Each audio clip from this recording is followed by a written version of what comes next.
Welcome to A Brighter Day in the Neighborhood with your host, Angela Jones. Presented by Brighter Day Law. Listen to the stories of the people who make Colorado Springs a great place to live and make our world better every day. We want to give back to those who give so much to us. Good morning, Colorado Springs. It's another brighter day in the neighborhood. I'm your host, Angela Jones, here with a very good friend of mine, Melissa Bannerot. Good morning, Melissa. Good morning. I'm so glad you're able to join us. I'm so glad too. So we were just chatting, and Melissa and I go back a little ways. Yeah, we had a close mutual friend, actually, that passed away about a year ago, but we've known each other for a while. Melissa is a counselor and consultant by trade. She founded Bannerot Counseling and Consulting. Is that right? That's right. All right. So like we were talking, this is really about introducing our friends to the Colorado Springs neighborhood, or in the neighborhood to the Colorado Springs community. And so I wanted to give you an opportunity to let our listeners get to know you a little bit more and why you do what you do. Sounds great. I think this is an amazing opportunity to just, and I don't want to say I'm jealous, but I think this is an awesome thing that you're getting to do by getting to meet people in the community and just be with them. Yeah, I think so too. In fact, that was sort of the idea behind it. Is for me, that was like, when I had the opportunity to come and join KPPF and do something, it was sort of suggested that, you could do something about law or, divorces or whatever. And, I kind of selfishly, I was like, what I really want to do? I want to meet with like-minded professionals, people who are helping professionals. And some, people don't traditionally think of as a helping professional. Like, of course, with counseling, they would. But I mean, we met with photographers and hairdressers. And I think a week or so ago, we met with a guy who started a brewery. Yeah. So it's, but the why behind it is what really counts. Well, those are all people in the community. Absolutely. So tell our viewers a little bit about you. Well, okay. Well, I jokingly say my spirit animal is Lucille Ball. Okay. Because I am not a perfectionist. I think that idea of being able to just be myself kind of helps. But yeah, I'm a mom of 4 kids. I've been married for 28 years. I'm originally from Houston, by way of Michigan. I could tell you all sorts of stuff. I love yoga. Well, what brought you to Colorado Springs? My husband's job. Okay. He buys and sells power on the hour-ahead market for our utility. Okay. Does he work for Colorado Springs Utilities? He does, yeah. Okay. Well, that's interesting. Yeah. Was he in Houston? He was. He was at a company called Dynegy that still exists. Okay. But after everything that happened with Enron, it didn't. Ooh. It was kind of like it's dicey. So when he found a job here, we were like, why wouldn't you come to Colorado? Like, why would you want to stay in Houston when you could be in Colorado Springs? Exactly. No offense, anyone from Houston. No, I love the food and I love the people, but yeah, but the hurricanes and the roaches and I'm from Florida, so I come by that opinion honestly. Yeah, you do. And stuff. So what about, the counseling profession drew you in? So my dad died when I was 2. And I think really early on, I started to realize, like, I had a best friend who wanted to spend the night one night, and I was so excited. I'm an only child. And she started crying in the middle of our slumber party and had to go home. And it was because her parents were divorced. And my little 5-6-year-old was like, I don't get it. You can call him. You can talk to him. But like, as I grew and felt into, well, emotion is something we all feel. And it's not like we get to weigh someone's pain or weigh the experience. And I started to really learn pretty young how finding myself and finding others in terms of grounding and my sense of who like God and everything. Right. And so it just seemed like ever since I can remember, that's what I wanted to do. It's like ever since you were little. Yeah, I'm lucky.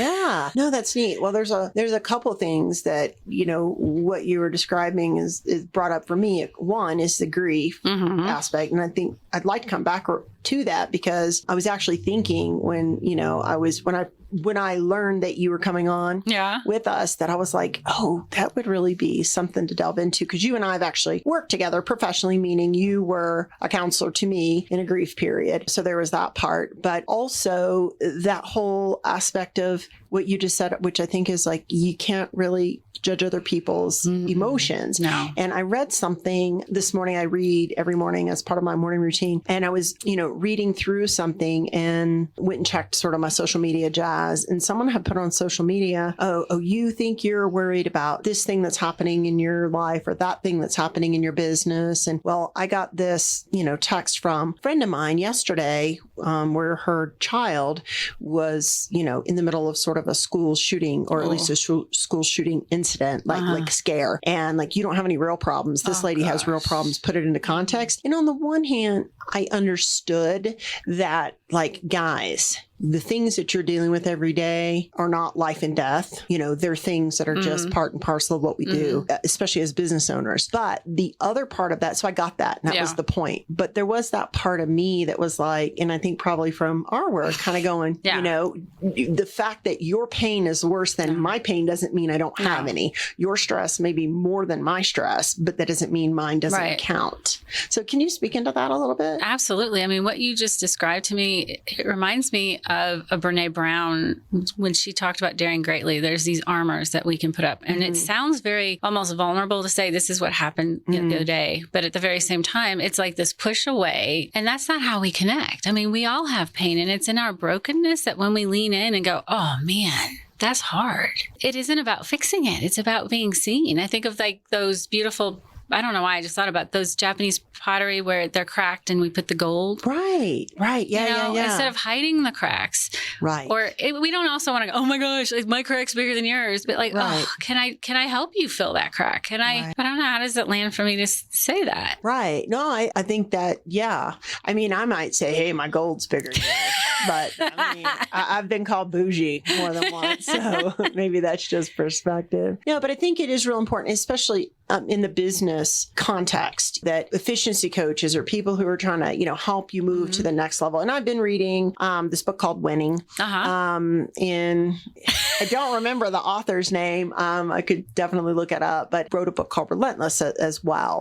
And that's part of my morning reading. And I don't remember his first or last name at this juncture. But in any event, he trained, Kobe Bryant. He trained Michael Jordan. He did some other things like this. And he's talking about like just how their mindset was so competitive, and they were almost punishing to people around there in that pursuit of winning. And there's a certain part of that I really get. It's like, to become your highest, best self, you have to push yourself beyond your limits. You have to overcome your brain saying, this is too hard. Because our brain is wired to avoid, your emotions seem to be wired to help you wallow in pain, but your brain is wired, I think, to help you avoid physical pain for sure. Yeah. And so sometimes it really is mind over matter. Like, I'm really not going to starve to death if I don't eat that brownie.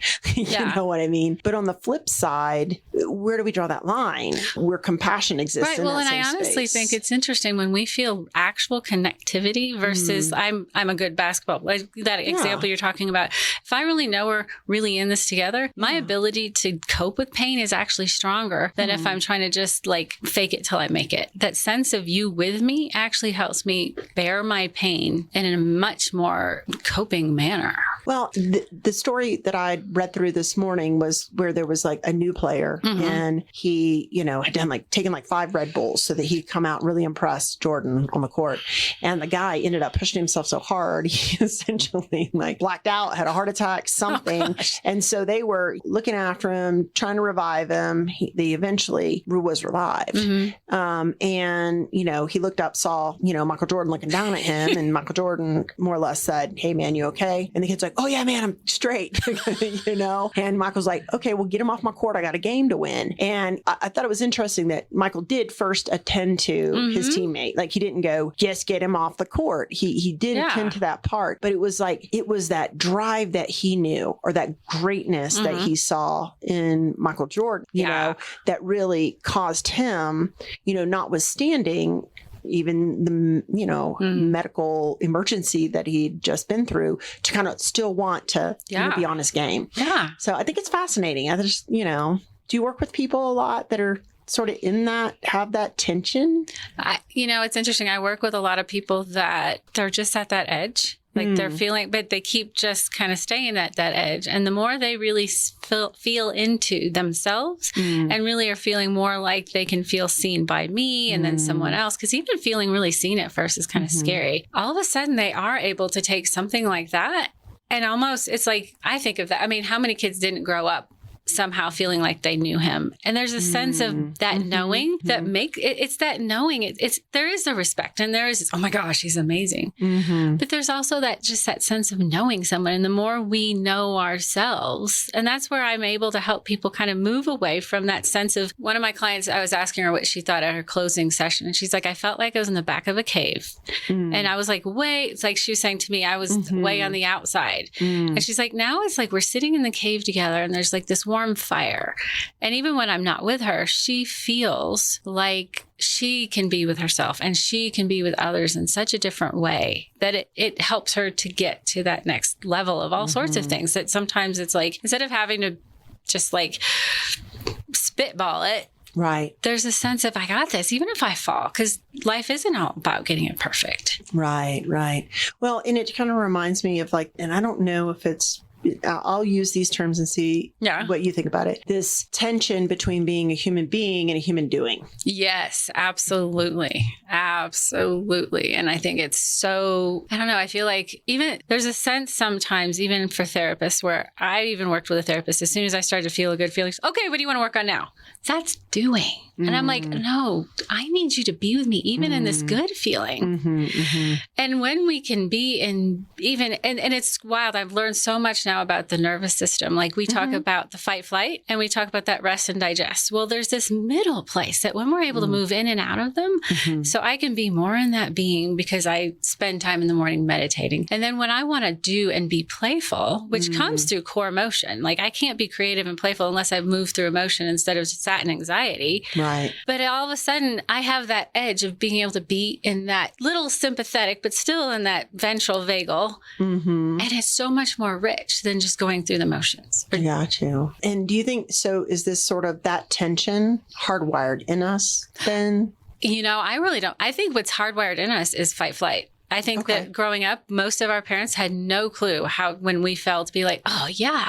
Right. Instead of shake it off. So we don't have that sense of being able to feel that edgy, courageous. I mean, it's almost terrifying for clients sometimes when they come in, they start to ride a wave of emotion and they have to, I'm like, okay, can you feel me with you? And we go to this other side and it's like, wow. And so being able to go from really having a real kind of wimpy parasympathetic nervous system to one that's really vital, that's where all of a sudden, and that's what, if you look at anything nowadays with the research they're talking about, most of us are stuck in that sympathetic place. And that's where anxiety, insomnia, even depression land, because we haven't been able to grow and develop this other system. It wasn't safe. People would basically shut us down as kids in schools, at home. You're listening to A Brighter Day in the Neighborhood with Angela Jones and our special guest, Melissa Bannerot on KPPF. Talk to me more about this parasympathetic nervous system underdevelopment that you, because what I think I'm hearing from you is it's almost cultural or generational underdevelopment.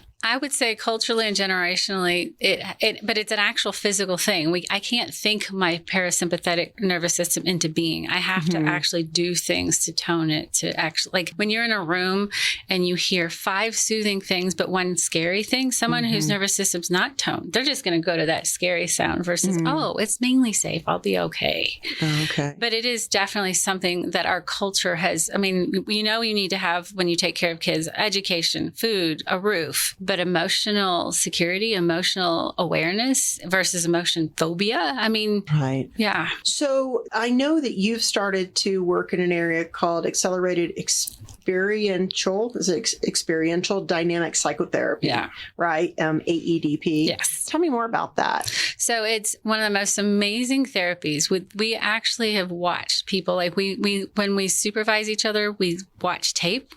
Certain clients are okay with us taping. So we've been able to actually watch states 1, 2, 3, and 4 in emotion. When I was an EMDR therapist, I could help you move through an emotion because of a trauma. But I remember even trainers saying, well, we don't really understand emotion. No, we really now can understand emotion. Okay. And so AEDP has been able to help me track a client like moment to moment. So if all of a sudden if I say something as a therapist, I get to now say, so how did that land? So in any given moment, it's not like I've talked to someone who said, and she's a therapist. I don't really feel like I'm doing that work I used to do with my therapist. I don't feel like I'm doing the trauma work. I'm like, well, have you told her? Well, no.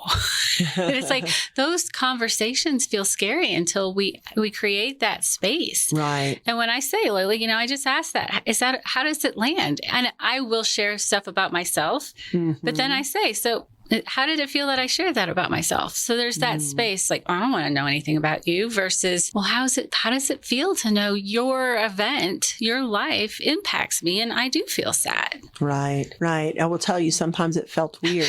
It does, yeah. And that's what it did. It's an odd space to be in, I think, because especially in places of pain, we often feel also very alone. Right. And that's where what I love about this is that in places of pain, we've often fell into what feels like emotion, but it's actually not. It's a sense of like anxiety or unbearable aloneness and shame. And I never want to help a friend or a client grow that.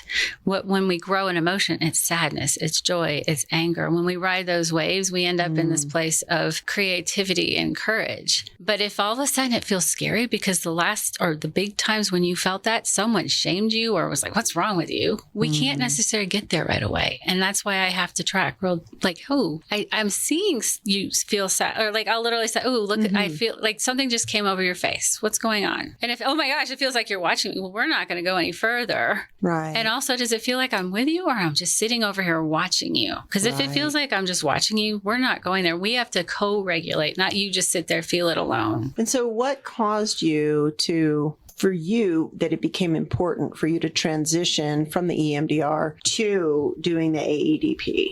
I think it's kind of funny. Like I don't know if I'm going to offend therapists, but I really think in general, most of us therapists came into therapy actually not to help people feel emotion, but to avoid it, strategize. And I loved AEDP because it makes me as a therapist actually process and be with my emotions as well as help you feel more comfortable with yours. I literally remember the first training, we were practicing it, and this woman who's my client, she's just another therapist. She's like, oh my gosh, I've only known you for about 5 minutes. And I feel like you know me better than my friends. And it's not because of data. It was because when the question was, what will keep you from doing AEDP when you go home? And she said, I can feel in my core, this is important work and this is true and it's real. And also on my extremities, I'm feeling terror almost. Like my family said, don't rock the boat. And being in a room with someone and helping them feel an emotion is against all the rules of my family. Of your family now? Most therapists' families. Most therapists' Like we become therapists because we know how not to rock the boat in a family. Oh, really? In our home, most of our families of origin. Like that's, and so to be able to like in a client's space, be able to, ooh, can we be with that? Right. Or how to, and so the model that you came from, and I won't say the model that's out there, but just the model that you came from was more, all right, you're having basically your emotions, which come from your thoughts or beliefs, are creating problems in your life. Almost like you have emotional disorder, like your emotions are creating disorder. So let's come up with strategies so that you can manage your emotions so that they don't interfere with your life functions, which in general, like your ability to succeed or go to work or, just not rock the boat. Right. That type of a thing. Right. And so instead now we understand those probably weren't the emotions. Those are those unbearable aloneness. So it's that sense of just being stuck in anxiety and a tangle of emotions versus core state, which is very healing and helps us actually become better at everything that we can do. You've heard of the concept of flow? Yes. Yes. So how does flow, factor into this if it does at all? Oh, totally. Okay. Like when my clients are literally riding waves of emotion, like we're able to kind of get out of the story, feel, and they're in that state 3, almost state 4. They're like, if you could, heart math actually measures flow. I don't know if you've ever heard of heart math. Yeah. So that's what they're measuring. And it's amazing. They are totally in flow. Literally, when we literally ride waves of emotion, that's it. Well, describe for our listeners a little bit more what flow is. So flow, it's those words I kept talking about a minute ago: creativity, courageousness, compassion, curiosity, all of those. that's when we're in flow. I mean, like if I'm not in curiosity, then I know I'm not really in my essence. And that's, as a therapist, I don't have it for you. You have it for you. And my job is just to help you get there. Right. And the flow is what's going to take you to this new place of believing who you are. That's so much more empowering than the shame and anxiety that you might have felt every time you hit something before. Gotcha. Well, and the way that at least professionals a lot of times, try to get into flow state, it has to do with, properly hydrating, sleeping well, meditating. But the idea is that when we get into a flow state, like we become more ourselves, that we clear out a lot of this, like you said, this extraneous noise, the self-consciousness, the defense mecanisms that all we don't the little even parts that pretend to be the one, like the guy with all the Red Bull. That's not flow. No, that's all those other parts. Athletic performance that leads to a heart attack. I really wouldn't think it's flow.